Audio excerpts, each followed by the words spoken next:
Você que acompanha o nosso Prime Time já viu diversas vezes por aqui a notícia de paralisação da linha de produção das montadoras de automóveis. Faltam chips eletrônicos, peças importantes, fundamentais dos carros de hoje. A pandemia contribuiu para esse novo desafio para as indústrias do mundo todo: a falta de insumos. Mas esse não é o único obstáculo para as empresas brasileiras. Na última reportagem da série Indústria, a retomada, a repórter Carla Chaves mostra quais são os principais gargalos que o nosso país precisa resolver.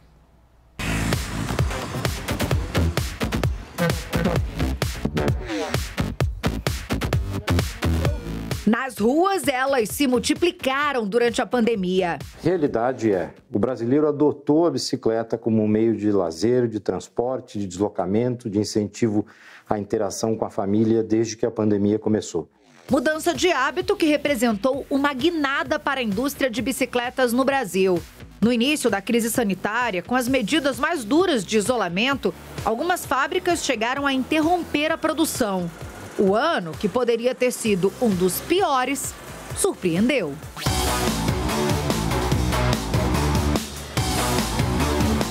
O segundo semestre do ano passado já deu uma aceleração bem grande, na casa de 40% a 50% em relação ao período pré-pandemia. Então, é real, é relevante e temos a evolução em 2021 num patamar menor, mas ainda bastante acelerada a demanda.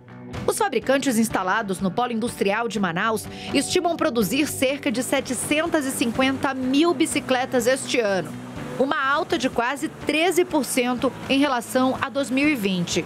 O número poderia ser maior, mas ampliar a produção depende de peças. E com a pandemia, o mundo passou a sofrer com a falta de insumos. No caso das bicicletas, está difícil importar transmissão, freio e suspensão. O que esse lag está impedindo é capturar toda a demanda. Eu diria que nós temos ainda uma realidade que a demanda está uns 15%, 20% acima da nossa capacidade de atender. Houve uma inflação muito grande, seja de containers, de embarques, matérias-primas em geral, muito similar ao que está acontecendo em outros setores da economia também.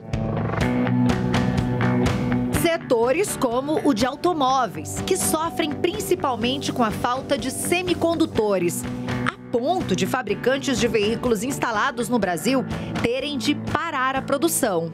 Esse ano, no mundo, o setor automotivo pode perder de 5 a 7 milhões de veículos na produção, né?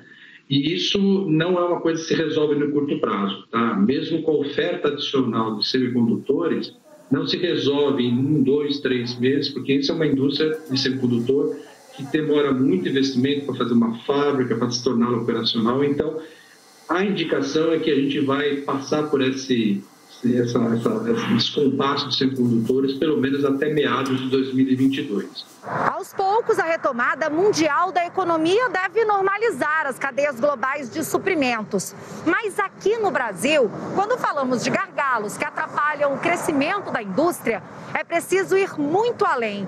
Por exemplo, no país em que quase 65% do transporte de carga é feito por estradas, poucas são como esta. De acordo com a Associação Brasileira de Infraestrutura e Indústria de Base, apenas 14% da malha rodoviária é pavimentada.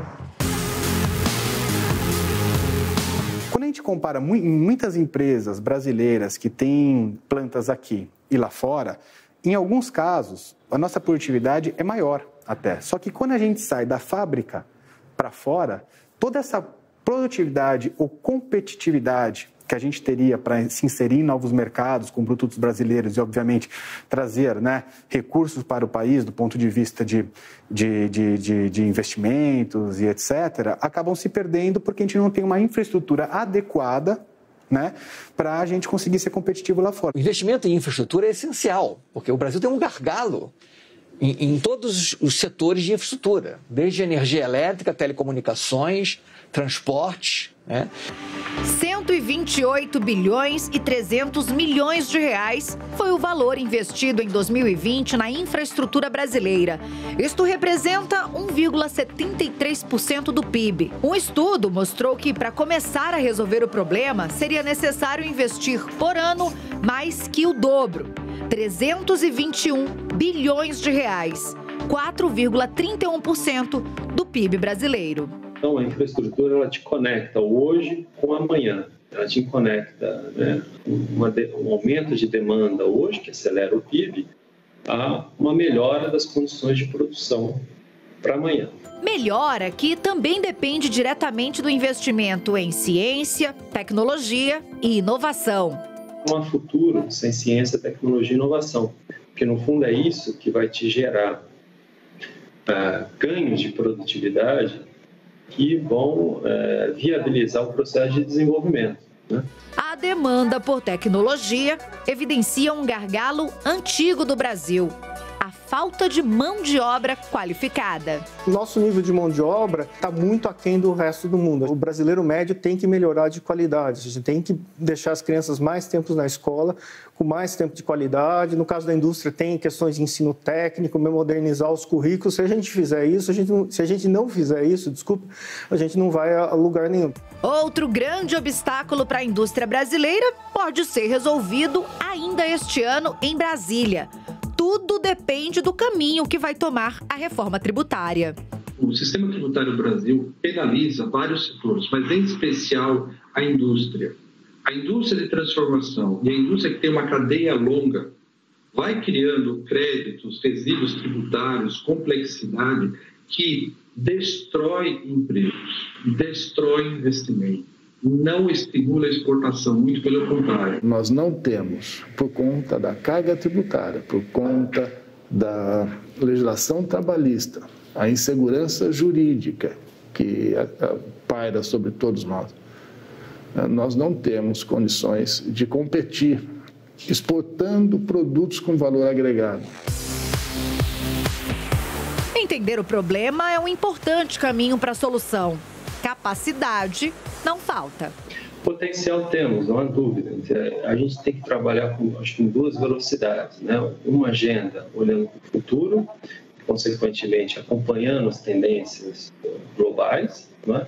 E uma agenda que é solucionando da forma mais rápida possível problemas que a gente já deveria ter solucionado há décadas. Soluções que podem trazer uma retomada muito maior que os níveis pré-pandemia. E se a indústria vai bem, a economia avança.